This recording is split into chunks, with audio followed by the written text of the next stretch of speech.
Gloire au Seigneur. Voilà, gloire à Dieu. On est heureux d'être ensemble, de vivre ces moments dans la présence de Dieu. On est venu pour rendre un culte à Dieu. Amen. Hein? On n'est pas seulement venu au culte, mais on est venu rendre un culte à Dieu pour le bénir.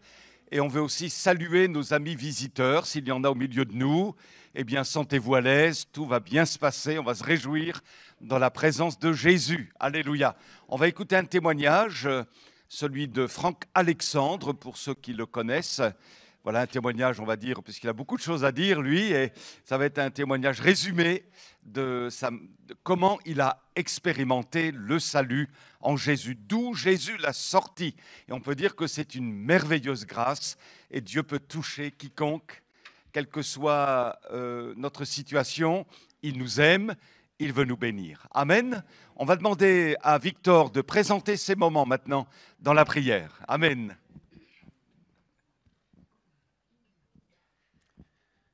Merci Seigneur pour ce privilège que nous avons ce matin. Nous avons choisi de venir écouter ta parole. Ta parole est vivante, ta parole elle est efficace, ta parole elle est tranchante, elle pénètre nos cœurs, nos vies. Nous avons tellement besoin de toi. Seigneur, nous nous sommes réunis pour devenir meilleurs. Nous voulons grandir en toi. Nous voulons nous attendre à toi. Tu te souviens des malades ce matin qui n'ont pas pu se joindre à nous et Seigneur, nous comptons sur toi. Ta main est puissante, ta main est glorieuse. Seigneur, nous nous attendons à toi. Bénis chacun de nous ce matin, que nos cœurs chantent ta gloire. Nous voulons chanter ta puissance. Seigneur, tu es le même hier, aujourd'hui, éternellement. En toi, il n'y a ni changement, ni ombre de variation. Mon âme te célèbre ce matin et mon âme t'adore. Et je veux te dire, Jésus, Jésus, je t'aime parce que tu m'as aimé le premier. Et je veux te dire, Seigneur, à toi soit la victoire pour l'éternité, dans le nom de Jésus. Amen. Amen.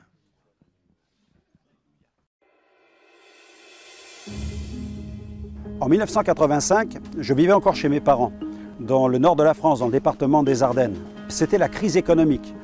Mon frère aîné et mon père ne trouvaient pas de travail et l'ambiance à la maison était extrêmement tendue. Non seulement entre mon frère aîné et mon père, mais aussi entre mes parents, à tel point que parfois la menace du divorce résonnait dans cette maison et cela m'angoissait profondément.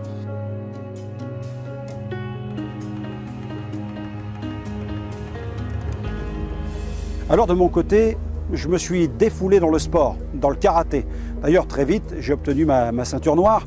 Et comme je faisais partie d'une bande dans un quartier, eh bien, je ne me servais pas seulement du karaté dans la salle de sport, dans le dojo, mais parfois même à l'extérieur, à tel point je vivais ce mal-être au-dedans de moi. Je me posais des grandes questions. Je voulais savoir pourquoi j'existais, pourquoi j'étais sur la terre, à quoi servait la vie.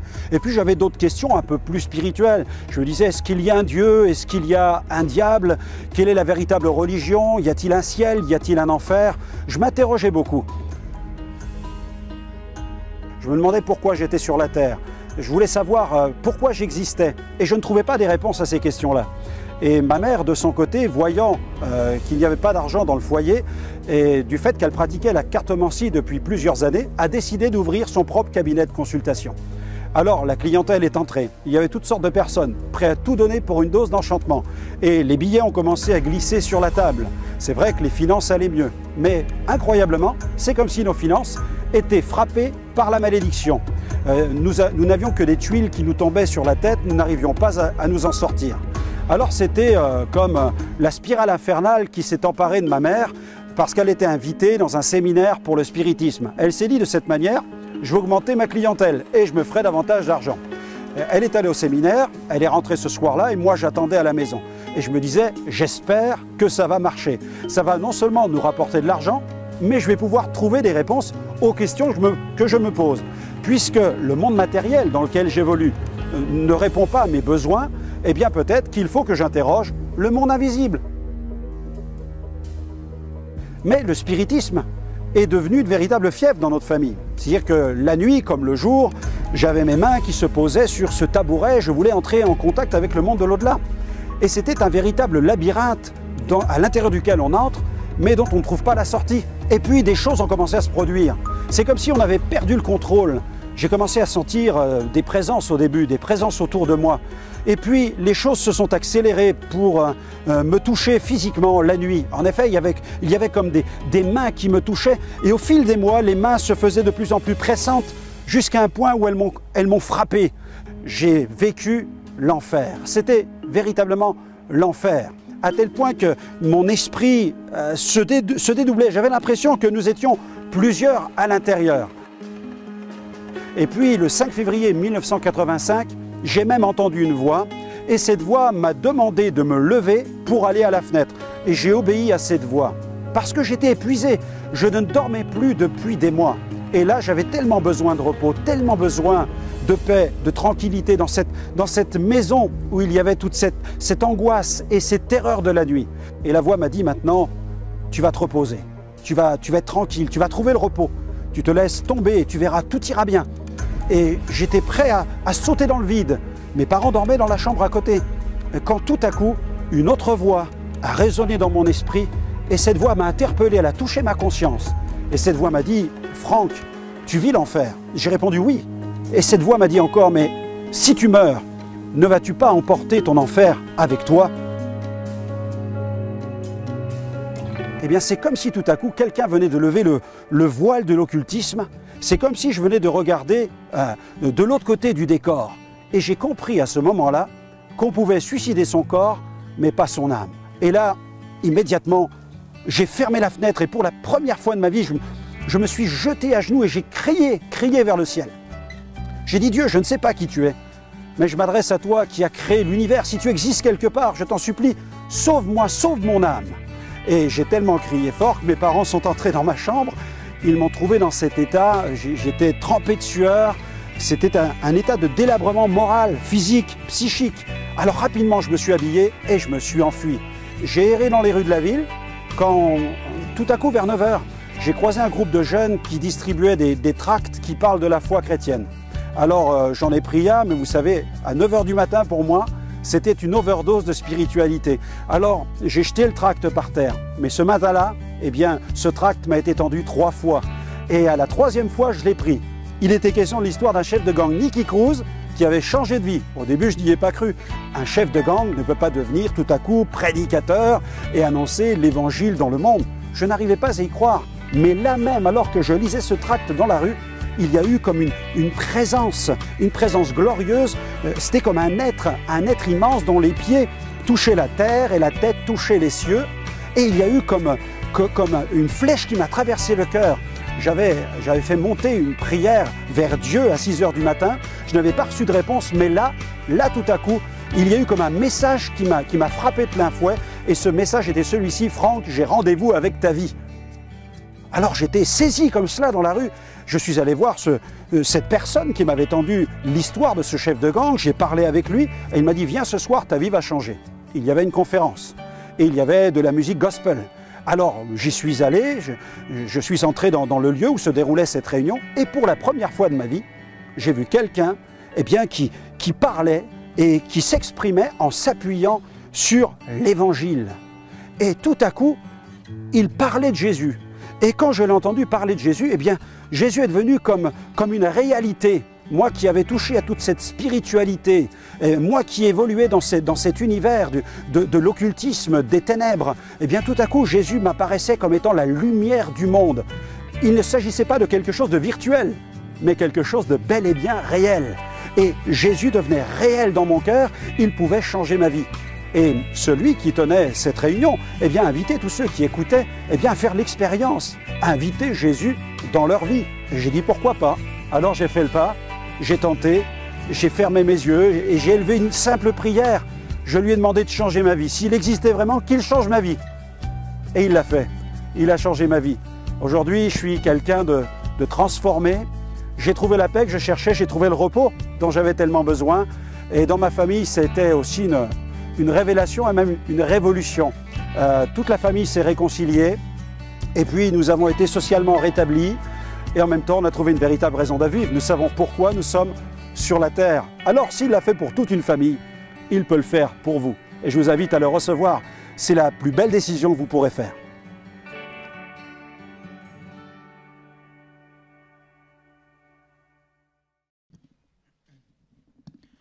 Bonjour à tous. Ah, mais il y a du monde. Le froid ne vous a pas arrêté? J'aimerais chanter avec vous ce premier chant qui dit Hosanna. Est-ce que vous savez ce que ça veut dire Hosanna? Louez Dieu. Louez Dieu. Béni soit Dieu. Ouais, ça veut dire aussi sauve maintenant. Ça veut dire ça aussi. Et j'aimerais qu'on le chante maintenant aussi. J'aimerais qu'on le chante de tout cœur. Est-ce que on peut faire quelque chose? Se mettre debout. Alors pour ceux qui le veulent, pour ceux qui le peuvent aussi, c'est pas quelque chose de religieux que je vous demande, hein. C'est pour ceux qui le veulent, c'est pas quelque chose d'obligatoire, c'est pas parce que c'est le premier chant, mais faites comme vous le voulez. Hosanna, Hosanna, on accueille le Seigneur Jésus, non pas dans ce lieu, mais entre nous, parce que nous sommes l'Église. Non pas là, cette adresse, mais nous sommes l'Église, nous chrétiens rassemblés. Alléluia, Hosanna.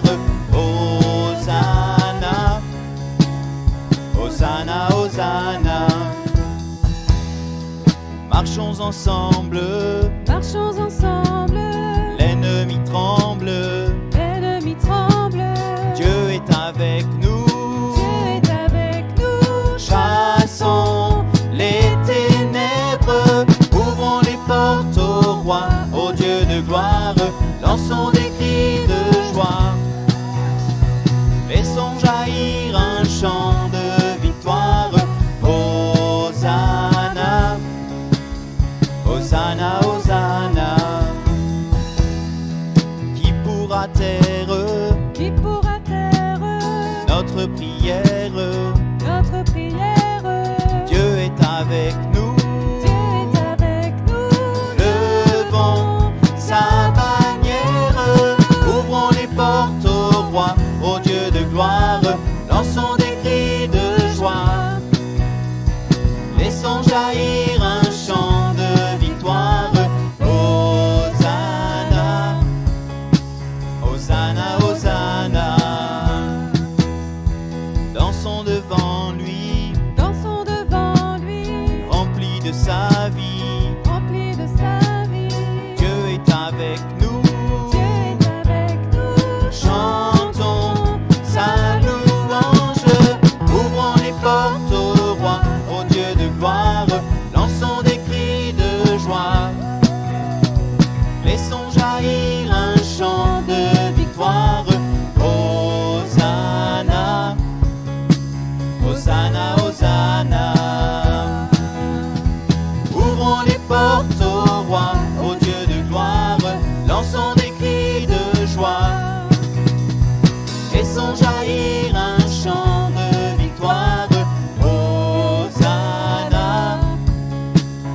Hosanna, Hosanna. Amen. Et nous sommes son Église, mais aussi l'Église, quand elle prie, elle est une armée. Et Dieu a une armée. Et nous sommes son armée qui se lève. Dieu a une armée qui se lève. Alléluia. Amen. Dieu a une armée qui se lève.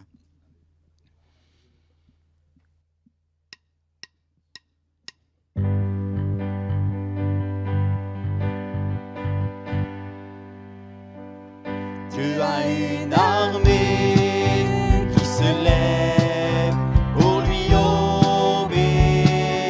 Dieu a une armée qui se lève pour le servir.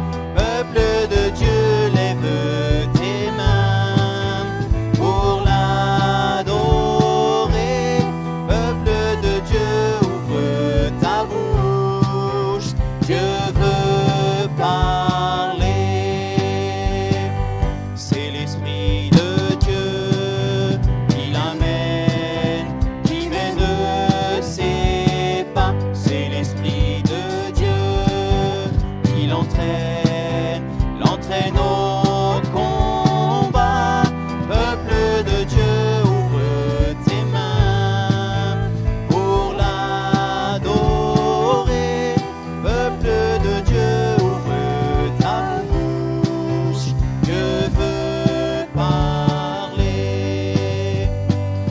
À l'agneau de Dieu soit la gloire dans les lieux très hauts. À l'agneau de Dieu, la victoire, vive notre héros. Peuple de Dieu, lève tes mains pour l'adorer. Peuple de Dieu, ouvre ta bouche. Dieu veut parler.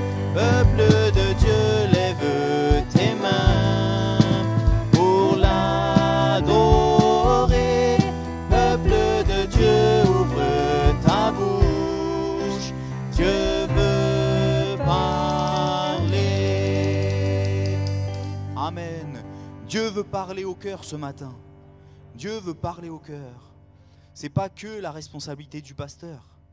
C'est pas que la responsabilité du pasteur. Si vous avez prié cette semaine, si vous avez prié ce matin, ouvre le cœur de ton serviteur. Oui, bien évidemment. Si vous avez prié dans la responsabilité, Seigneur, prépare cette réunion, oui. Mais c'est aussi notre responsabilité. Il faut ouvrir notre cœur. Et j'aimerais qu'on chante ce prochain chant. Tu es merveilleux. Nul n'est comme toi. Nul n'est comme le Seigneur. Nul n'est comme toi. Dieu puissant, éternel. Tu nous as consolés, tu nous as relevés. Qui, dans cette salle, pouvait dire, pour ceux qui sont sauvés, pour ceux qui sont passés de la mort à la vie, peuvent dire ici, moi j'étais mieux avant, moi j'étais mieux avant, moi je retourne en arrière. Qui peut dire ça? Personne. Chantez de tout votre cœur, mais vraiment d'un cœur profond. Tu nous as consolés, tu nous as relevés, ton amour est si fort pour restaurer, pour sauver. Amen. Chantez-le d'un cœur profond, sincère. Alléluia. Amen. Amen.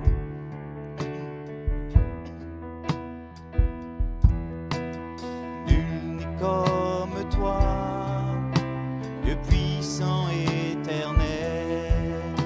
Tu nous as consolés, tu nous as relevés. Ton amour est si fort pour restaurer, sauver. Tu es merveilleux dans tout ce que tu fais. Tu es merveilleux dans tout ce que tu fais. Nul n'est comme toi, un Père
voudrais qu'on prenne le prochain chant, où il nous est parlé de la bienveillance de Dieu. Le synonyme de la bienveillance, on pourrait parler de la grâce de Dieu aussi. Parce que finalement, quand on regarde l'homme avec un grand H, la race humaine, finalement, qu'est-ce qu'on pourrait réserver à l'homme, finalement? Rien du tout. Finalement, comment je pourrais dire finalement, quand on regarde surtout dans l'actualité aujourd'hui, finalement, rien n'est bon. Dans l'homme aujourd'hui, finalement, eh bien, rien n'est bon. On pourrait se dire, il est bon que la terre soit éradiquée aujourd'hui.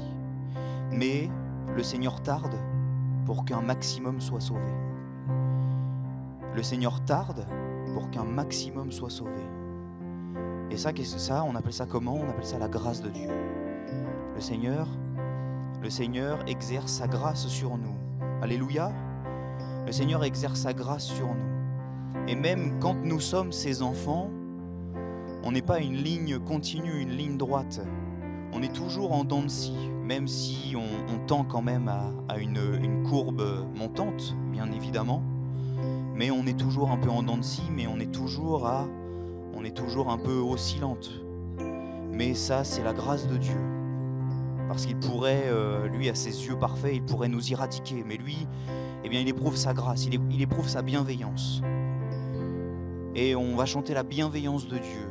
Alors, ce n'est qu'un chant écrit par un homme, mais c'est un chant, je dirais, eh bien, quand même assez proche de la parole de Dieu. J'écouterai ce que dit Dieu, car il est droit pour qui l'écoute. Pour qui l'écoute, oui. Sa paix divine est sur tous ceux qui vont à lui quand vient le doute. Fidèlement, je veux le suivre. Je veux marcher dans ses sentiers. Alléluia. Qui veut marcher dans les sentiers de Dieu? Amen. Qui veut marcher dans les sentiers de Dieu? Qui veut marcher dans les troubles? Qui veut marcher dans les tout? Personne. Mais qui veut marcher dans les sentiers de Dieu, du Dieu des dieux, du Seigneur des seigneurs, du Roi des rois? Amen. Ta bienveillance, ô Éternel, vaut mieux que tout ce que j'ai vu. Amen. Amen. On va chanter la bienveillance de Dieu. On va chanter la bienveillance de l'Éternel, frères et sœurs. Mes amis, approchez-vous de la bienveillance du Seigneur. Approchez-vous de la grâce de Dieu. Par le Seigneur Jésus, par son sacrifice sur la croix. Amen. Personne ne peut approcher de Dieu que par Jésus-Christ. C'est lui la porte.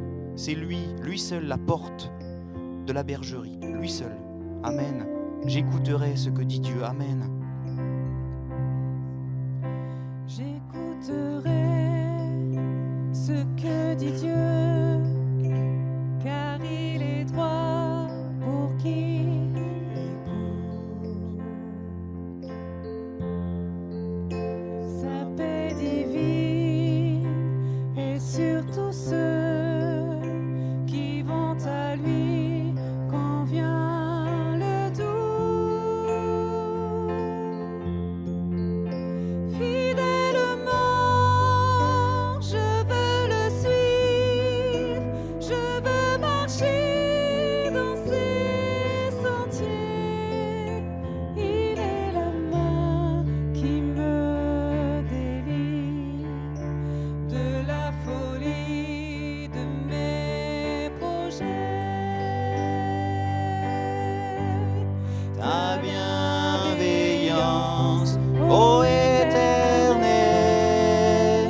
vaut mieux que tout ce que j'ai vu. Ma délivrance est sous ton aile, sur le rocher de ton salut. Ta bienveillance, ô Éternel, vaut mieux que tout ce que j'ai vu. Ma délivrance est sous ton aile, sur le rocher de ton salut. Sa gloire est proche, son règne vient.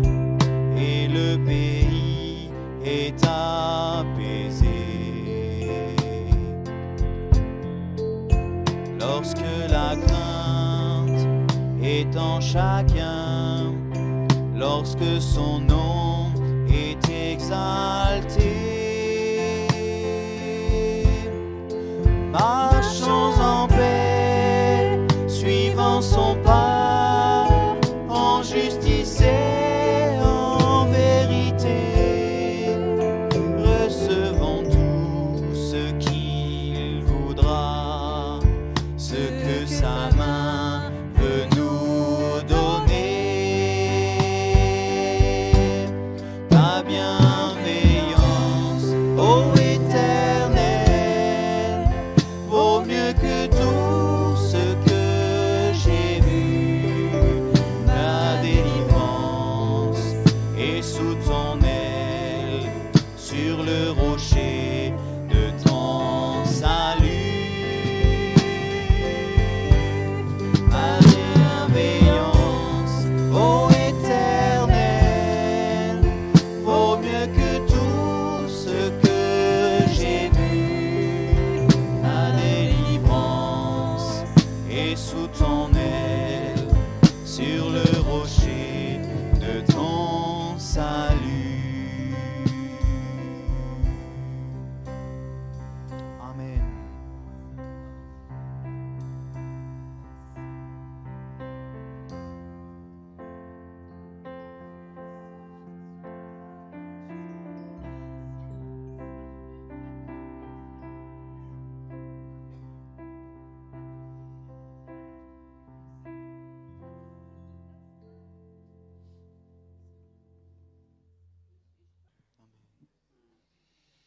Amen. Je voudrais qu'on prenne ce dernier chant et je vais inviter en même temps les frères qui ont été désignés à distribuer le repas de la scène. Je voudrais qu'on prenne ce dernier chant qui nous dit « Tu es venu jusqu'à nous, donnant ta vie pour nous sauver. »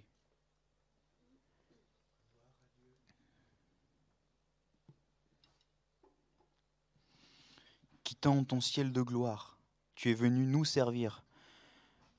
Jésus, il n'est pas venu en tant que conquérant. Il n'est pas venu en tant que dictateur, en tant qu'homme politique. Les uns venaient ils voulaient le voir venir en tant que libérateur, d'autres en tant qu'homme politique. Mais il est venu en tant que serviteur. Et en fait, il a été le libérateur pour nous tous. Il a été le libérateur pour nous tous, en s'offrant sur la croix. Tu es venu jusqu'à nous. Et le refrain, c'est Dieu Tout-Puissant. Si tu peux l'afficher, s'il te plaît. Dieu Tout-Puissant, Roi serviteur. Ça peut être un peu, comment on pourrait dire, contradictoire, merci. Contradictoire, Roi serviteur. Est-ce qu'un roi et en même temps un serviteur. Un roi a des serviteurs, mais est-ce qu'un roi sert? Dieu Tout-Puissant, Roi serviteur, tu nous appelles à te suivre. Eh oui. Et à t'offrir nos corps en sacrifice. À toi l'honneur, Roi serviteur. Amen. Et pendant que nos frères serviront la scène, je vous demande de rester assis pour la facilité de la distribution. Et je vous demande de bien imprégner les paroles de ce chant. Je pense que les paroles sont connues ici, ce chant est connu, et imprégner ce chant comme une prière vraiment.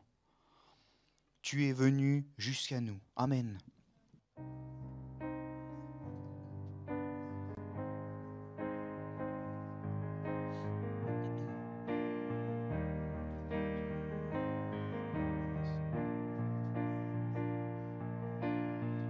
Tu es venu jusqu'à nous, quittant la gloire de ton ciel. Tu es venu nous servir, donnant ta vie pour nous sauver. Dieu Tout-Puissant, Roi serviteur, tu nous appelles tous à te suivre.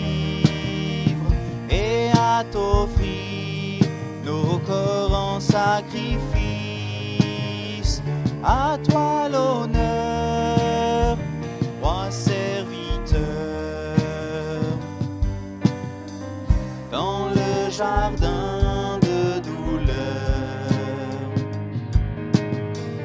où mon fardeau brise à ton cœur, tu dis adieu dans ta paix. Ta volonté et non la mienne, Dieu tout-puissant, roi serviteur, tu nous appelles tous à te suivre et à t'offrir nos corps en sacrifice. À toi l'honneur, roi serviteur. Voyez ses mains et ses pieds, pour nous témoins du sacrifice, les mains qui tenaient la terre se livrent au clou de la colère. Dieu tout-puissant, roi serviteur, tu nous appelles tous à te suivre et à t'offrir nos corps en sacrifice. À toi l'honneur, roi serviteur. Apprenons donc à servir en laissant Christ régner en nous, car en aimant nos prochains, c'est Jésus-Christ que nous servons. Dieu tout-puissant, roi serviteur, tu nous appelles tous à te suivre et à t'offrir nos corps en sacrifice. À toi l'honneur, roi serviteur.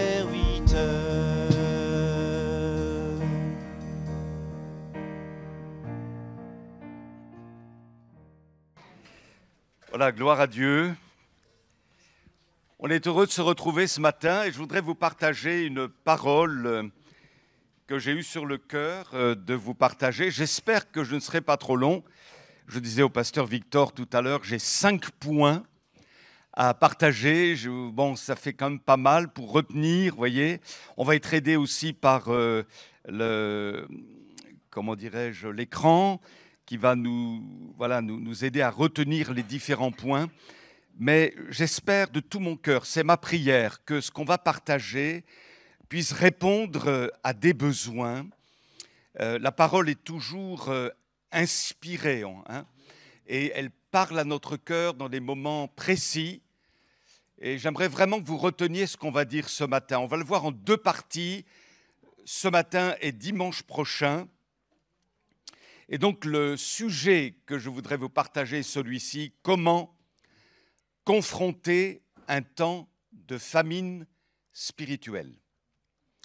Comment confronter un temps de famine spirituelle. Ce matin, nous allons décrire finalement ce que c'est que d'être dans une famine spirituelle. Et dimanche prochain, nous allons voir comment sortir de la famine spirituelle à travers une foi affirmée. On va lire un texte qui va nous servir de base pour notre réflexion. C'est un texte de l'Ancien Testament dans le 2e livre des Rois, au chapitre 6, versets 24 à 31. Après cela, alors soyez attentifs parce que chaque mot est important. Après cela, Ben-Hadad, le roi de Syrie, rassembla toute son armée, monta contre Samarie et l'assiégea. Il y eut une grande famine, pas seulement une famine, mais une grande famine dans la ville de Samarie. Le siège fut si long qu'une tête d'âne valait 80 pièces d'argent, ce qui devait être colossal, et le quart de litre de crotte de pigeon, 5 pièces d'argent. Qui dit mieux? Alors que le roi passait sur la muraille, une femme lui cria « Sauve-moi, mon seigneur le roi !» Il répondit « Si l'Éternel ne te sauve pas, avec quoi pourrais-je te sauver? Avec les ressources de l'air du battage ou du pressoir ?» Le roi ajouta « Qu'as-tu » Elle répondit « Cette femme-là, elle devait montrer une femme, ouais, voyez, cette femme-là m'a dit « Donne-moi ton fils. Nous le mangerons aujourd'hui. » Certains jeunes diraient c'est gore, hein? Mais c'est une réalité. On est là, non pas dans la fiction, hein? C'est une réalité. Hein? Demain, c'est mon fils que nous mangerons. Nous avons fait cuire mon fils et nous l'avons mangé. Vous voyez à quel point le peuple était rendu dans cette famine cruelle. Le lendemain, je lui ai dit, donne-moi ton fils pour que nous le mangions, mais elle l'a caché. Lorsque le roi entendit les paroles de cette femme, il déchira ses habits. Comme il marchait sur la muraille, le peuple vit qu'il portait en dessous un sac à même la peau. Le roi dit, que Dieu me traite avec la plus grande sévérité si la tête d'Élisée, fils de Shaphat, il s'agit du prophète, reste aujourd'hui sur ses épaules. Vous imaginez la situation. Ce qui restait d'ailleurs suite à ce siège, ce qui restait de nourriture était immangeable. Est-ce que vous avez déjà mangé une tête d'âne? Ça ne doit pas être très bon, hein? Une tête d'âne. Et pourtant, ça valait cher. Et même qu'ils en étaient arrivés à manger, excusez-moi, hein, la crotte de pigeon. Il n'y avait plus rien. Et il fallait mettre quelque chose sous la dent, quelle que ce soit, finalement, quelle que soit la chose. Et l'horreur est arrivée. Ils étaient au point qu'ils mouraient les uns après les autres. Les enfants, peut-être plus fragiles, mouraient aussi. Les aînés, au point de voir ces gens-là manger leurs propres enfants. Donc c'est particulier ce que nous allons partager ce matin. Mais il y a évidemment des leçons spirituelles à en retirer. Ben-Hadad, le roi de Syrie, représente le diable. Et le diable existe. Je ne suis pas du genre à le voir partout, à être un fanatique, mais je sais le voir où il est. Et il ne faut pas ignorer le fait que le diable est un bon combattant. Il est vaincu, alléluia. Néanmoins, il veut mettre le siège sur notre foi. Même s'il est vaincu, lui ne s'avoue pas vaincu ni désarmé, et il va essayer tant bien que mal de mettre le siège sur notre foi. Il veut assiéger notre foi. Je vous dis une chose importante qu'il faut bien intégrer dans notre vie spirituelle, c'est que non seulement Satan existe, mais il élabore des stratégies adaptées selon lui, des stratégies d'attaque dans les ateliers qui sont les siens, pour nous cribler au moment opportun pour lui comme du froment, pour nous secouer et nous faire vaciller dans notre foi. À tel point que Jésus, sachant toutes choses, dira à Simon-Pierre, « Simon, Simon », il va parler d'abord de l'ensemble des disciples, « Satan vous a réclamé pour vous cribler comme du froment. » Et puis il s'adresse personnellement à Simon-Pierre, il va lui dire, « Mais Simon, j'ai prié pour toi afin que ta foi ne défaille pas. » Savez-vous ce que le malin souhaite faire avec chacun de nous? Et je me mets avec vous, évidemment, c'est de provoquer la famine. Provoquer la famine. L'intention de Satan est de nous faire plonger dans une famine spirituelle. Et c'est quoi un enfant de Dieu qui connaît la famine spirituelle? C'est quand Satan a réussi à anesthésier ta vie de prière, à tel point qu'elle se limite peut-être à quelques actions de grâce au moment du repas, mais en réalité, tu as perdu le goût de la prière. Et tu ne fais plus peur au diable. Tu viens aux réunions, tu chantes, il t'arrive de parler de ta foi, mais en réalité, tu n'es plus un combattant sur tes genoux qui proclame la victoire de Jésus et qui favorise la libération des captifs de la région, de ta famille, à cause de tes prières. Et ça, Satan ne le supporte pas. Et donc, il va mettre le siège. Il va assiéger ta foi et anesthésier ta prière, ta vie de prière, tout ce qui est en toi pour chercher Dieu de tout ton cœur. Satan va faire en sorte que tu plonges dans la famine. Et c'est aussi vrai, non seulement pour la prière, mais vous le réalisez aussi, c'est aussi vrai pour la parole de Dieu, pour les réunions de l'Église. Tu t'éloignes peut-être des réunions de l'Église, et puis quant aux priorités, ce n'est plus le royaume de Dieu qui constitue pour toi une priorité, c'est tellement d'autres choses, Dieu après, Dieu toujours après, en dernier recours, mais jamais, plus jamais en premier. Tu es dans une famine. Si tu vis cela, tu es dans une famine. Et Dieu voudrait t'en sortir. Alors on va essayer de comprendre à travers cela, et en examinant notre texte, quels sont les objectifs que le malin veut atteindre quand il assiège notre foi? Quels sont ces objectifs? Alors il y en a 5, au moins 5, à travers notre texte. Le premier objectif, quand il assiège notre foi, quand il nous crible comme du froment, c'est de réduire notre vie chrétienne à un état de misère. Vous l'avez remarqué, c'est un spectacle de désolation en Samarie, là, dans la ville de Samarie. Et vous avez tous en tête l'image d'hommes et de femmes et d'enfants amaigris, squelettiques, à cause de la famine, dans certains pays. Ce sont des images horribles d'ailleurs.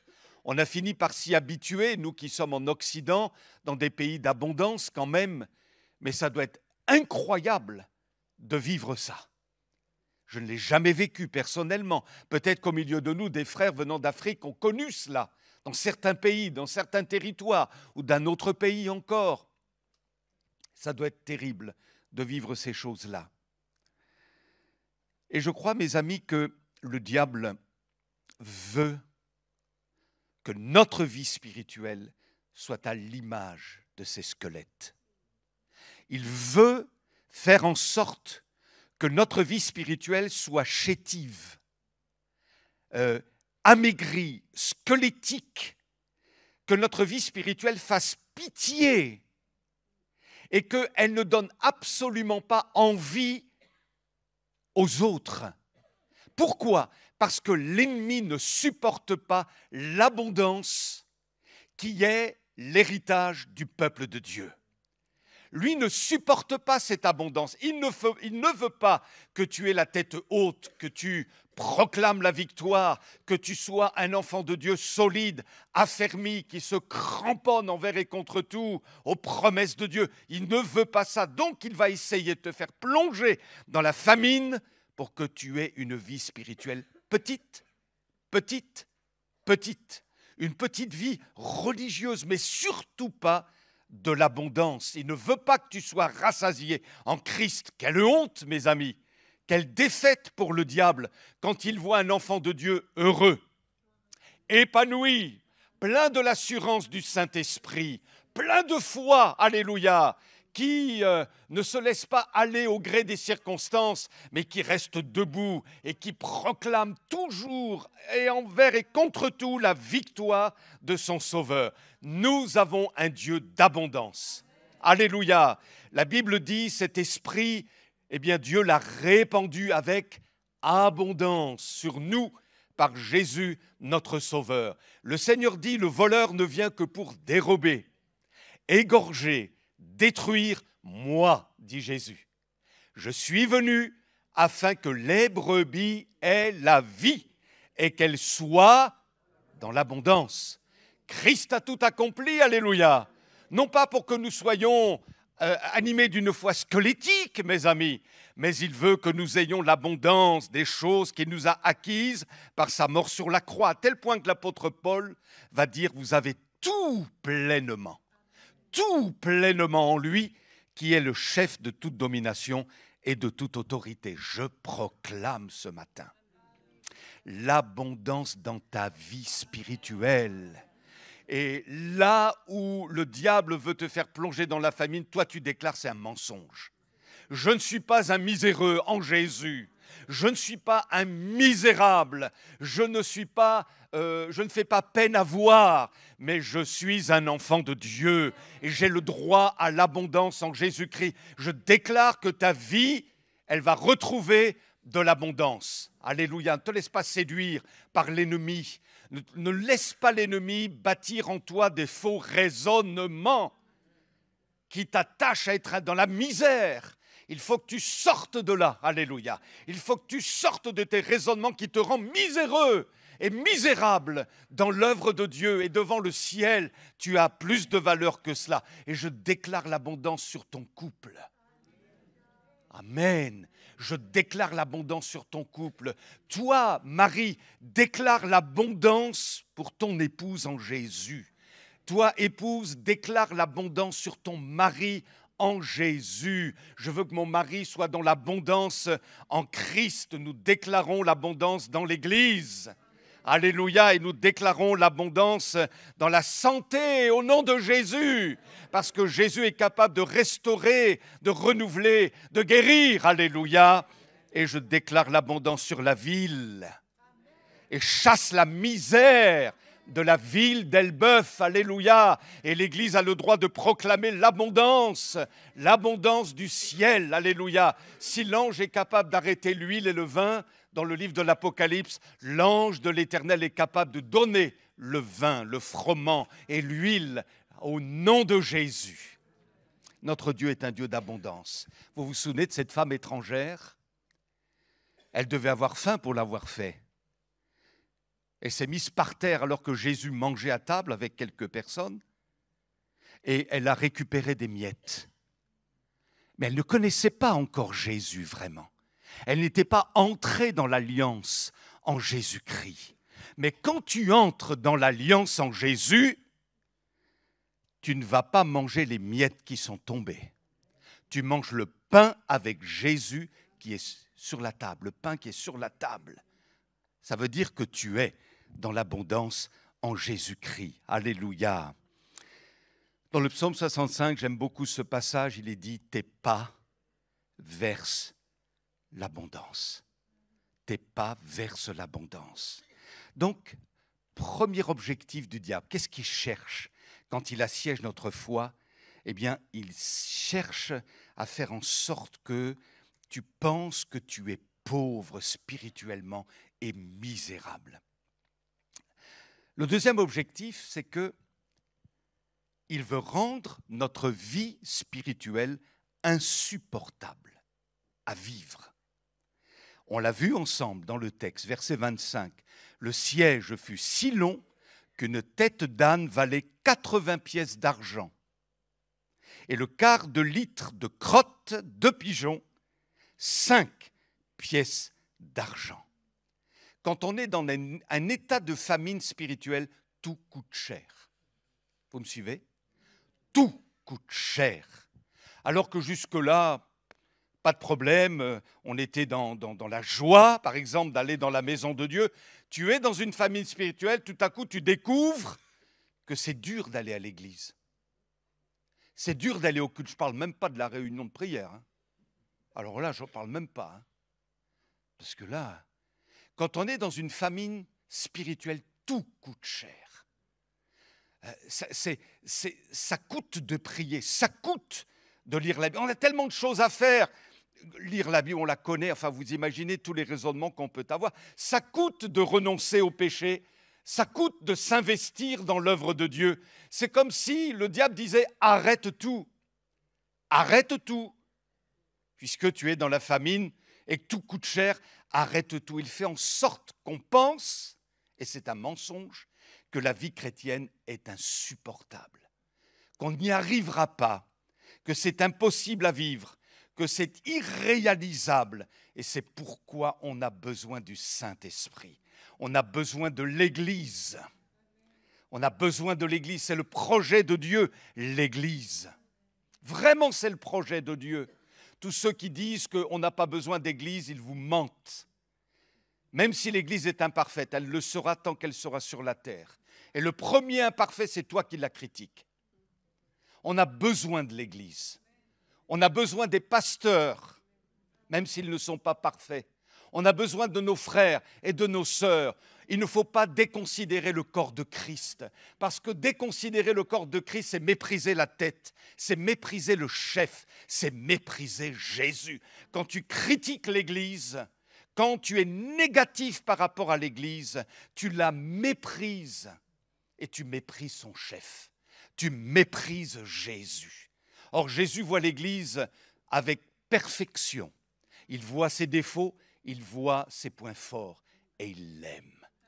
Et il demande qu'elle persévère jusqu'au bout. Béni soit Dieu. La deuxième chose que le diable donc cherche à faire, c'est de nous faire croire que la vie chrétienne est insupportable. La troisième chose, ça va les amis?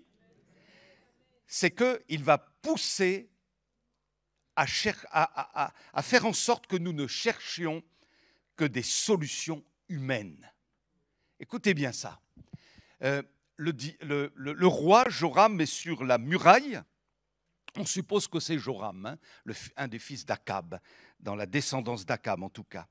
Et alors, il est sur la muraille et puis il y a une femme qui s'approche de lui et cette femme va lui dire quoi? Sauve-moi, ô roi. Ben, j'aurais préféré qu'elle dise « Sauve-moi, ô Dieu ». Le roi ne peut rien faire. Et là, elle est en train de chercher une solution en l'homme, une solution humaine, plutôt que de chercher la solution en Dieu. Elle a perdu de vue dans cette situation qui la dépasse complètement, dans cette famine, elle a perdu de vue la nécessité impérative de chercher le secours en l'Éternel. C'est important, mes amis, de ne pas chercher des solutions trop humaines avant d'avoir cherché le secours de Dieu. Amen. Ça, c'est tellement important. Et certains, au lieu d'aller chercher le secours en Dieu, vont le chercher dans les bras d'une femme qui n'est pas la sienne. Ou dans le bras d'un homme qui n'est pas le sien. Ou alors dans l'alcool, dans le tabac, dans des heures prolongées passées devant la télé ou devant l'ordinateur. Je pense que chacun d'entre nous devrait avoir un verset biblique qui constitue le leitmotiv de sa vie. Si par exemple je vous sondais en disant quel est ton verset clé de ta vie, vous en avez certainement un, beaucoup même, mais il en faut un au moins. Un qui est comme la direction que doit prendre votre vie. Moi j'en ai un. J'en ai un depuis bien des années. Vous savez lequel? 2 Chroniques 26, verset 5. Et je vous le lis dans une version un petit peu différente de Louis II. Écoutez bien. Aussi longtemps qu'Osias a recherché Dieu, Dieu l'a fait prospérer. C'est mon verset clé. Et dans ma Bible, je l'ai encadré, entouré, souligné. J'ai mis au-dessus, dans le peu de blanc que j'ai encore sur la page de la feuille de ma Bible, j'ai mis toutes les versions. Je l'ai appris par cœur, je le proclame, je le cite. Il fait partie de ma vie. Aussi longtemps que toi, mon gars, tu cherches le Seigneur, Dieu te fera prospérer. Ce n'est pas la prospérité humaine des hommes terrestres, c'est la prospérité du ciel qui viendra aussi longtemps que je chercherai Dieu. Dieu me dit, je prospérerai. Parole de Dieu, je me l'attribue. Je la prends, je la serre dans mon cœur. C'est le verset clé de ma vie.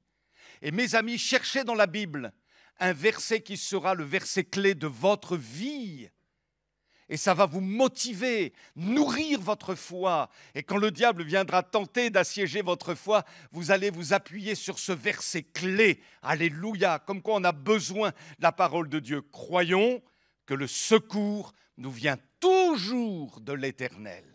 Alléluia, il va se servir des hommes, il va se servir de telle et telle circonstance, de telle et telle situation, mais le secours à la clé, c'est l'Éternel qui le donne. Alléluia, c'est un secours qui ne manque jamais dans la détresse.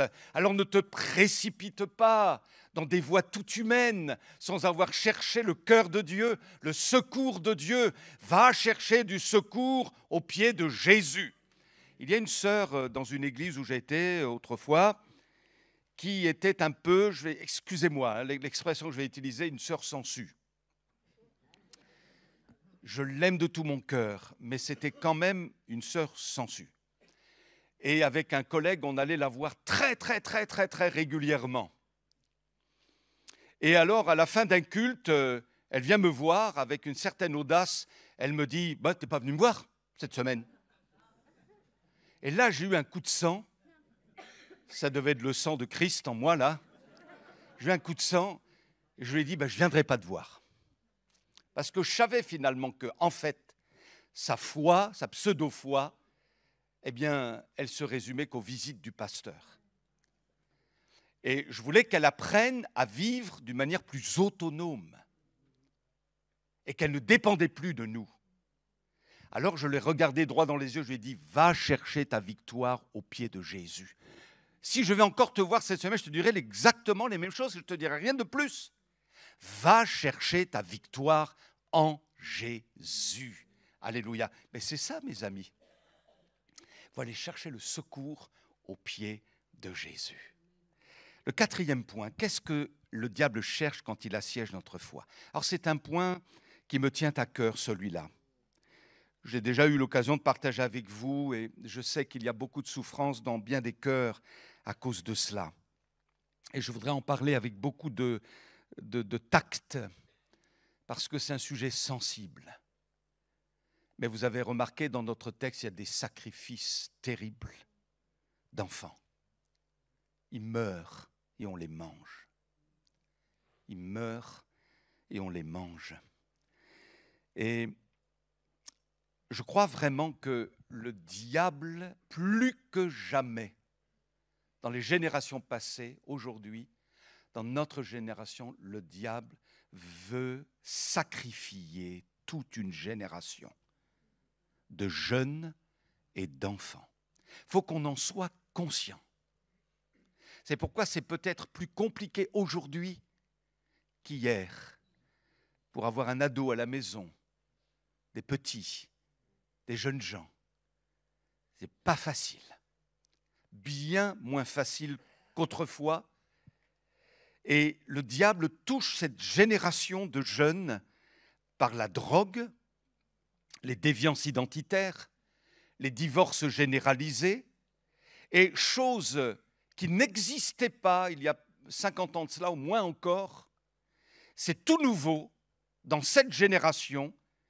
Satan est en train de sacrifier une génération à travers des heures et des heures passées avec le téléphone, des jeux vidéo, des sites porno. Il est en train de provoquer une famine à nul autre pareil. Et il faut qu'on soit très attentif par rapport à cette problématique aujourd'hui dans nos assemblées. En tant que papa ou maman, j'attire votre attention. Et ça demande quoi? Ça réclame quoi? Ça réclame de l'investissement. Il faut que tu t'investisses. Il faut que tu t'investisses pour tes enfants. C'est un investissement en temps. Tu dois conduire le petit au sport. Il y a tellement de choses à faire, mais va le conduire au sport. Tu dois conduire la petite à la musique, à la danse. Il faut même être capable en tant que parent de renoncer à une activité personnelle pour être avec son enfant. Ça n'a pas été facile pour moi, je peux vous le dire. Il y a des moments où et ma femme me tirait la manche en me disant « Écoute Daniel, ça serait bien que tu ailles voir le petit jouer au basket. » Il faisait du basket. Et c'était en plus la veille du culte, tout ça. C'est compliqué, compliqué. Je prenais sur moi, je ne dis pas que je l'ai toujours fait, mais je prenais sur moi, sur mon temps, pour aller encourager le petit jouer au basket. Et c'est le plus beau cadeau que je pouvais lui donner. Ouais, le plus beau cadeau que je pouvais lui donner. Papa s'intéresse à moi. Papa s'intéresse à moi. C'est important aujourd'hui, particulièrement. Donc, il faut s'investir dans le domaine même du temps. Il faut prendre du temps pour jouer avec ses enfants. Il faut prendre du temps pour aller se balader avec ses enfants. Il faut prendre du temps pour faire des batailles de polochon avec ses enfants, avec ses ados. Mais oui, il faut savoir rire avec eux, jouer avec eux. C'est important, mes amis. C'est pas parce qu'on est spirituel, papa, il va à l'église. Vous comprenez? C'est pas ça. C'est pas ça la vie spirituelle. Il faut que l'enfant comprenne que c'est beau de croire en Jésus. C'est beau d'avoir un papa chrétien. C'est beau d'avoir une maman chrétienne. Donc, il faut de l'investissement dans le temps. Il faut un investissement en attention concentrée. Et je me revois, j'ai envie de me donner des claques. Je me revois très bien et j'ai dû faire souffrir mes deux gars. Parce que, oui, papa, il parlait. Moi, j'étais dans mon église. Moi, j'étais dans mes prédications, dans ma tête. Moi, j'étais complètement concentré ailleurs. Et je me souviens même, je regardais un peu au plafond, je regardais ailleurs. Eux me regardaient, ils me parlaient, comme pour dire, papa, j'ai besoin de ton attention, quoi. Oh. Et moi, j'étais ailleurs. Je le regrette aujourd'hui. Je le regrette amèrement aujourd'hui. Parce qu'ils méritaient plus d'attention que je leur en ai donné. Mais voilà, c'est comme ça. Et justement, quand on a fait des bêtises, quand on a fait des erreurs, on voudrait que les autres évitent de les faire. Et c'est pour ça que je vous dis, attention mes amis, il faut vraiment s'investir, j'ai un problème avec ma tablette là, s'investir dans le domaine de l'attention concentrée. Il faut assurer à notre enfant qu'on l'aime. Et quand tu l'écoutes, ça veut dire que tu l'aimes. Quand tu n'es pas ailleurs, tu le regardes, tu n'es pas ailleurs. Je ne suis pas dans ma Bible, dans l'Apocalypse et tout ça. Non, tant pis, l'Apocalypse, on verra ça après. Là, je suis avec mon gars et je lui parle. Gloire à Dieu. Ça veut dire je t'aime. Je t'aime. Alléluia. Hein, c'est important. Et, ouais. Donc, investissement, je suis désolé, là, j'ai un petit souci. Ça va venir, vous inquiétez pas. Au niveau du temps, ça va, vous me suivez. Au niveau de l'attention concentrée, surtout si tu es un ado, dis pas qu'il a moins besoin de toi maintenant, mais monte un peu dans sa chambre. Monte dans sa chambre. Voilà, et parle avec. Il va pas vouloir parce qu'il a fait de sa chambre un sanctuaire. On n'entre pas là-dedans, c'est à moi. Bon, même si ça sent un peu les chaussettes, tout ça, vous inquiétez pas. Entrez dedans. Et même 5 minutes. Et parlez avec votre jeune, parlez avec lui. Ça s'est bien passé ta journée? Comment ça a été? Oh, ça a été, oui, ça a été. Bon, je suis content pour toi. Oh, ouais, c'est bien. Bon, un ado, c'est pas toujours évident, hein.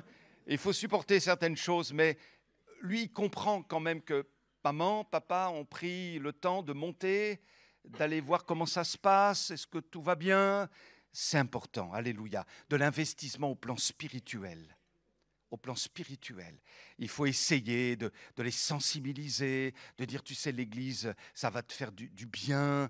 Ouais, non, non, je t'assure, c'est bien. Si toi, tu critiques pas l'Église, tu as déjà gagné beaucoup de choses. Hein. Parce qu'évidemment, si à la maison, tu parles mal de l'Église, il ne faut pas croire que ton gamin, il l'entend pas. Hein. Et donc là, tu le contamines de la mauvaise manière. C'est clair que déjà là, tu le grilles pour bien des choses. Mais si tu aimes l'Église, si toi déjà, ça booste en fait d'avoir des enfants.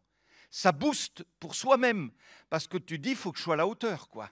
Si mon enfant ne me voit pas aimer Dieu, prier Dieu, jeûner parfois, il va se dire, mais papa, moi j'ai entendu ça dans des camps, vous en entendez des choses dans les camps, quand on est pasteur dans un camp ou animateur de camp de jeunes, les jeunes y parlent. Et combien de fois, en parlant, on faisait des balades, tout ça, comment ça va dans la famille, tout, ouais, alors, c'est chouette, pasteur, j'aime bien, moi, on loue, tout, on prie, c'est bien. Je dis, bah, tu le fais pas chez toi? Non. Mais avec ta mère, elle est chrétienne, oui, et ton père, ouais, on est en telle église, tout ça, ouais, mais tu le fais pas avec eux, tu les vois prier? Non, jamais. Vous entendez de ces choses, vous dites, mais c'est pas vrai, quoi. C'est pas vrai. Donc il y a des lacunes, il faut les combler. Il faut demander au Seigneur la grâce, et ça demande de l'investissement, non seulement au niveau de la concentration, de l'attention concentrée, au niveau du temps et au niveau spirituel. Souvenez-vous de ce que Jérémie nous dit dans les Lamentations, chapitre 2, verset 19. Je vous lis dans la Francier courant. Ne te retiens pas. Écoutez bien, ne te retiens pas. D'heure en heure, remplis la nuit de tes lamentations. Vide ton cœur en présence du Seigneur. Tends vers lui les mains suppliantes, écoutez bien, pour la vie de tes jeunes enfants. Il y a un investissement spirituel. Un investissement spirituel pour la vie de tes jeunes enfants. Et Job, quant à lui, vous le savez, au chapitre 1 de son livre, verset 5, il est dit à son sujet, quand les festivités étaient achevées, ses enfants faisaient la fête et tout, là, Job faisait venir ses enfants pour les purifier. Il se levait tôt le lendemain et offrait à Dieu un sacrifice complet pour chacun d'eux, car il se disait, mes fils ont peut-être commis une faute. Ils ont peut-être offensé Dieu en pensée. C'est ainsi que Job agissait chaque fois. Wow. Gloire à Dieu. Hein. Un investissement en temps, en attention concentrée, un investissement au plan spirituel, un investissement pour éduquer. Il faut poser un cadre. C'est rassurant pour les enfants. Le problème, c'est quand il y a la démission de la maman et du papa. On ne pose pas de cadre. Alors ils font ce qu'ils veulent, quand ils veulent, ils sortent avec qui ils veulent. Eh bien, mes amis, non. Non. Tu n'iras pas là, je suis désolé. Alors, on ne va pas le faire péremptoirement, mais on va expliquer pourquoi.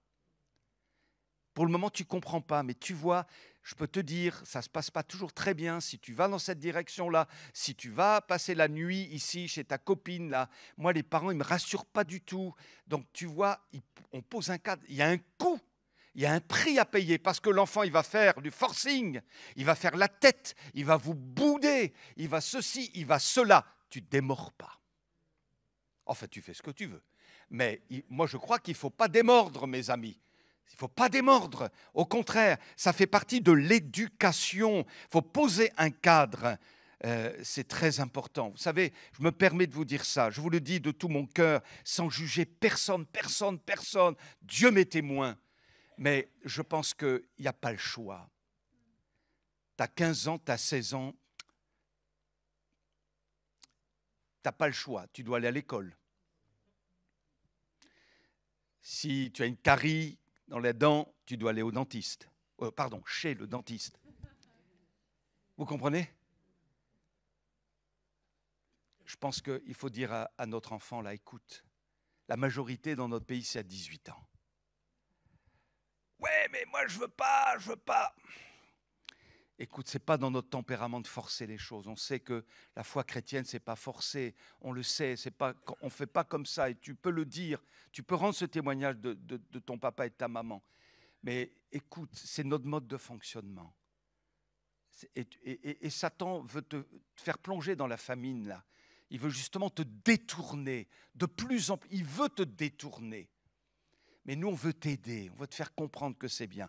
Et puis, ils ne sont pas si terribles que ça dans l'Église, ils sont gentils. Ils sont gentils, ils ne veulent pas ton mal.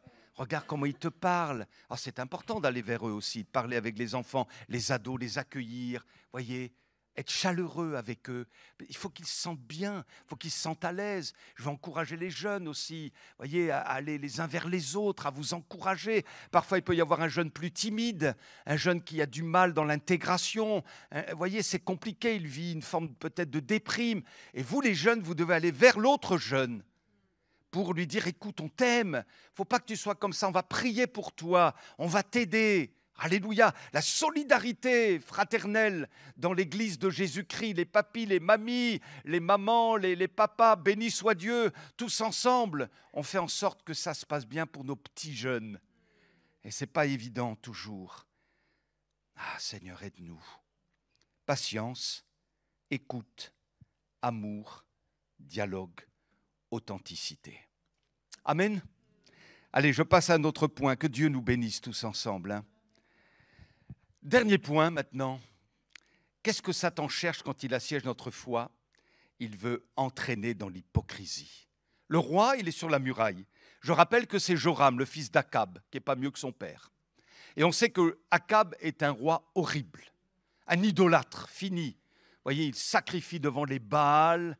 Il est odieux, cet homme. Sa femme est encore pire. Jézabel, c'est une sorcière, cette femme-là. Et donc, Akab, le fils, il a appris tout ça, lui. Il a appris tout ça. Il n'est pas mieux que ses parents dans ce sens-là. Et il n'y a chez lui aucun mouvement de repentance, d'amour pour Dieu. Ce n'est pas son intérêt. Mais le texte biblique que nous avons lu nous dit qu'à un moment donné, eh bien, il déchire ses vêtements parce qu'il entend parler d'enfants manger, tout ça. Il ne supporte pas, ça on peut le comprendre, hein. Alors il déchire ses vêtements. Et comme il marchait sur la muraille, le peuple vit. Alors, le peuple était là. Ah, notre roi, oh, il déchire son vêtement. C'est comme moi, si je déchirais ma chemise, vous verriez que j'ai un tricot noir. Vous voyez? Voilà. Et lui, il déchire son vêtement. Et en dessous, il a un vêtement en peau de chèvre. C'était l'habitude pour les Israélites à l'époque, en signe d'humiliation, de porter un sac, un vêtement en peau de chèvre pour dire, voilà, on est malheureux, Seigneur. Bon. Donc, le texte nous dit, le peuple vit qu'il portait en dessous un sac à même la peau, soi-disant en signe d'humiliation. Mais moi, je ne vois aucune repentance dans le cœur de cet homme. Il n'en a rien à faire. Ce n'est pas son problème, voyez-vous. Et pourtant, il fait mine, en ayant ce vêtement, d'être spirituel. Et tout le monde le voit. Ça s'appelle comment ça, mes amis? Ça s'appelle de l'hypocrisie. Ça s'appelle de l'hypocrisie.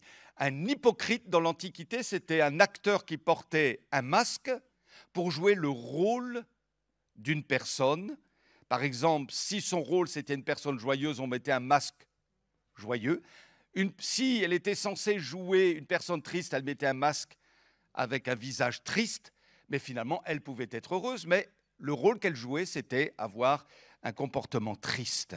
Un jour, un pasteur et sa femme sont invités chez des frères et sœurs, et puis, à la fin du repas, la femme du pasteur, elle prend les assiettes, tout ça, elle va aider la petite dame qui l'a invitée, et puis elle se rend dans la cuisine, elle pose les assiettes, et là, elle aperçoit, comme c'est souvent le cas, vous savez, dans les cuisines, un calendrier apposé au mur. Et puis, ses yeux sont portés sur le calendrier. Le matin, le pasteur avait prêché sur l'importance d'aimer la Bible, de lire la Bible, etc.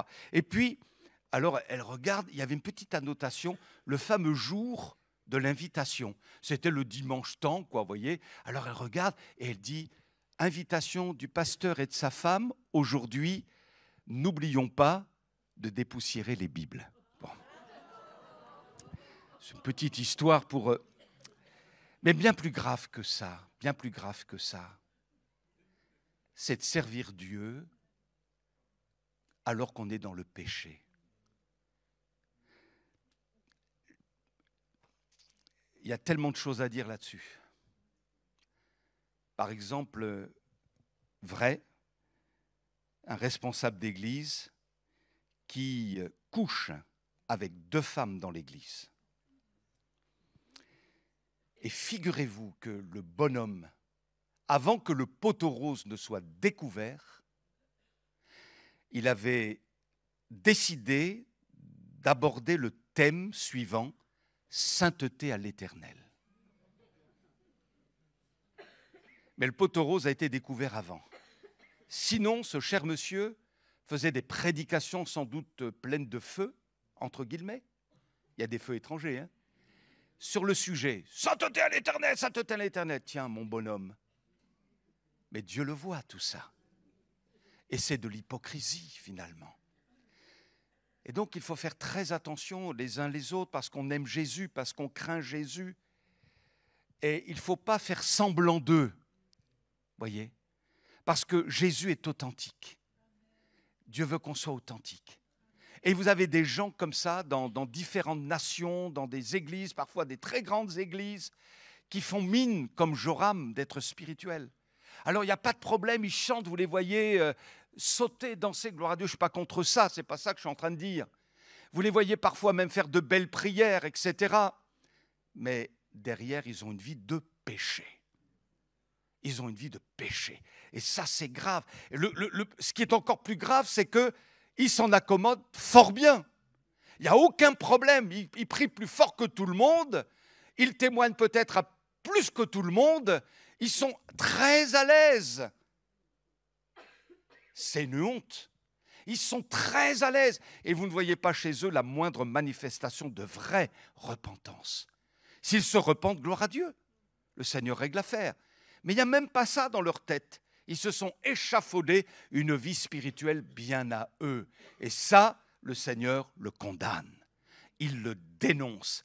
Hypocrite que vous êtes. Souvenez-vous du discours de Jésus dans Matthieu chapitre 23 aux pharisiens. Hypocrite que vous êtes. Et je pense que quand Jésus disait cela, il y avait une forme de sévérité là. Ce n'est pas le Jésus qu'on nous présente parfois dans certains tableaux. Vous savez, le Jésus un peu mièvre là. Non, non.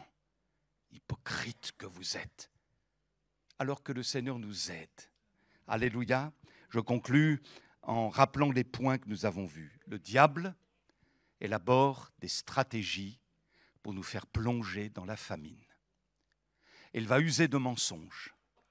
Il va nous faire croire que la vie chrétienne, c'est une vie misérable. Et il va nous empêcher, s'il le peut, d'être dans l'abondance de Christ. Deuxièmement, il va nous faire croire que la vie chrétienne, c'est insupportable, que tout coûte, c'est dur, c'est irréalisable. Troisièmement, il va nous pousser à chercher le secours et la volonté de Dieu qu'uniquement dans des solutions humaines, sans qu'on cherche le cœur de Dieu. Quatrièmement, il va profiter d'un temps de famine, de relâchement, de refroidissement, afin de sacrifier la génération des enfants et des jeunes. Il faut qu'on soit vigilant. Et enfin, il va essayer d'entraîner dans l'hypocrisie, loin de l'honnêteté de cœur devant Dieu et d'une vraie repentance. Ça sera plus positif dimanche prochain. Comment sortir de ça? On va le voir ensemble à travers 4 exemples. Le roi, l'officier du roi, 4 lépreux et le prophète Élisée. Et on va s'inspirer de ceux qui sont sortis de ce temps de famine. Alléluia. Et Dieu veut que nous ne soyons pas, vous et moi, constamment dans la famine. Il peut y avoir des moments difficiles, douloureux, où tout vacille autour de nous. Des moments où on est sec à l'intérieur, on ne comprend pas, c'est compliqué pour nous, toutes sortes de raisonnements nous traversent. T'en fais pas, mon frère, ma sœur, tu es aimé de Dieu. Hein? Dieu t'aime, l'Église t'aime, continue, alléluia, accroche-toi. Mais le Seigneur va se charger, lui, de te faire sortir de cet état de famine, alléluia, et tu vas remporter la victoire. Amen. On prie ensemble. Et pour ceux qui auraient à cœur d'expérimenter une forme de délivrance, ceux qui veulent s'engager aussi, puisque le Seigneur fait avec nous, il ne fait pas sans nous. s'engager à ne plus vivre dans cet état de famine. Là, peut-être que ce matin, le Seigneur te fait réaliser qu'il y a toute une stratégie démoniaque sur ta vie pour que tu vis une vie misérable, plein des mensonges du diable. Et tous ces raisonnements se sont édifiés en toi comme des forteresses. Ces forteresses doivent être abattues dans le nom de Jésus. Alléluia. Alors si tu ressens le besoin de faire cette expérience devant Dieu, tu te lèves là à ta place, tu demandes au Seigneur de tout ton cœur de te libérer, de te donner son abondance, que ça ne te coûte plus de prier, de lire la Bible, d'aller à l'église, que tu sois délivré de tout ça, alléluia, et que tu sois en bénédiction là où tu es, pour tes enfants ou pour tes petits-enfants, et que tu ne sois pas dans l'hypocrisie. Dieu veut t'aider, alléluia. Oh, merci Seigneur, au nom de Jésus, pour ces moments bénis qui nous permettent de réfléchir devant ta parole. Tu es le Dieu vivant et vrai, alléluia. Et ce matin, tu agis dans un cœur, dans un autre cœur, tous ceux qui ressentent le besoin d'expérimenter une onction fraîche, une délivrance. Oui, nous proclamons l'abondance pour la vie de nos bien-aimés, alléluia. Nous proclamons que les mensonges du diable ont été dénoncés ce matin au nom de Jésus dans leur vie. Tu les libères, alléluia. Tu les libères et tu les rassasies de toi, Jésus. Tu leur donnes un cœur selon ton cœur, au nom de Jésus. Tu viens ébranler, Seigneur, tout ce qui vient de l'ennemi. Nous l'avons dénoncé ce matin et nous proclamons la victoire de Jésus sur les intentions du malin nous concernant. Nous sommes en Christ, alléluia. Nous sommes en Jésus et nous sommes des enfants de Dieu, des bien-aimés, des héritiers de Dieu et co-héritiers avec Christ. Oh, donne à mes bien-aimés de l'assurance, donne-leur de relever la tête, donne-leur de relever des défis, viens les délivrer du découragement, Seigneur, viens les délivrer d'une foi affaiblie en ce moment, viens les nourrir de ta parole, viens leur transmettre une promesse qui vient de ton cœur. Alléluia, il y a de la victoire ce matin sur des situations compliquées, des situations désertiques, arides, Seigneur, toi tu es là pour envoyer la rosée du ciel sur tous nos bien-aimés dans le nom de Jésus. À toi la gloire et à toi la victoire. Amen, amen. Amen, alléluia. Amen. J'aimerais qu'on reprenne un dernier chant, le deuxième chant de ma liste. Mais avant, j'aimerais qu'on prenne un verset qui m'est venu en tête ou à cœur, je ne sais pas comment dire. J'aimerais que tu mettes, s'il te plaît, Éphésiens 6, 11. S'il te plaît. Parce qu'avant tout, c'est un combat spirituel. Revêtez-vous de toutes les armes de Dieu, afin de pouvoir tenir ferme contre les ruses du diable. Et le verset 12, « Car nous n'avons pas à lutter contre la chair et le sang », donc nous n'avons pas à lutter physiquement contre les personnes, mais contre les dominations, contre les autorités, contre les princes de ce monde de ténèbres, contre les esprits méchants dans le lieu céleste. C'est-à-dire que nous avons à prier, en fait, premièrement, tout court. En fait, nous n'avons pas à lutter contre les personnes physiques. C'est-à-dire que si nous avons des problèmes quelconques, même si nous avons des problèmes avec les personnes, eh bien, la seule chose que nous avons à faire, c'est de prier. Parce qu'en fait, ce qu'il y a derrière tout ça, ou plutôt la seule personne qu'il y a derrière tout ça, c'est le diable. Et ce qu'il veut faire, eh bien, c'est nous mettre en famine. Et nous avons à lutter par la prière.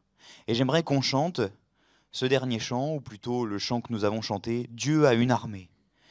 Et il a une armée quand on prie. Et j'aimerais qu'on chante ce dernier chant, « Dieu a une armée qui se lève pour lui obéir ». Amen.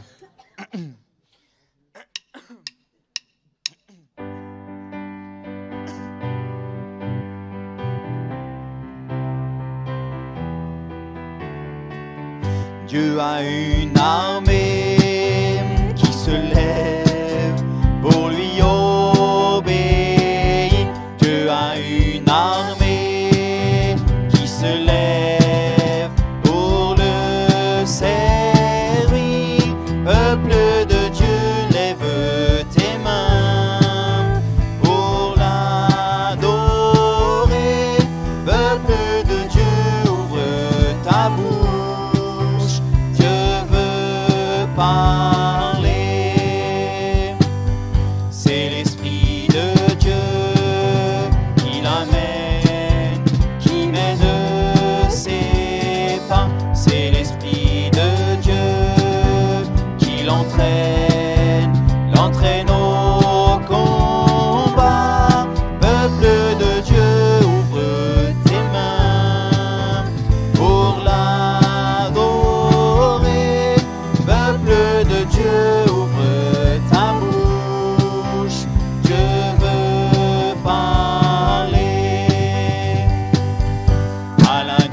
Amen, gloire à Dieu. Merci à nos bien-aimés.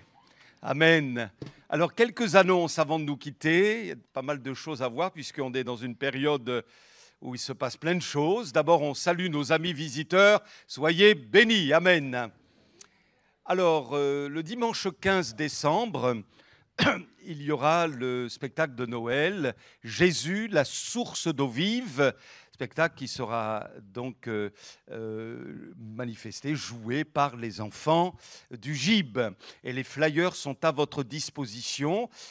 On continue, la rencontre vous accueille au cours de semaine. Si vous voulez voir les bénévoles, n'hésitez pas. Culte, offrande du culte. Soyez bénis. Amen. Bon retour.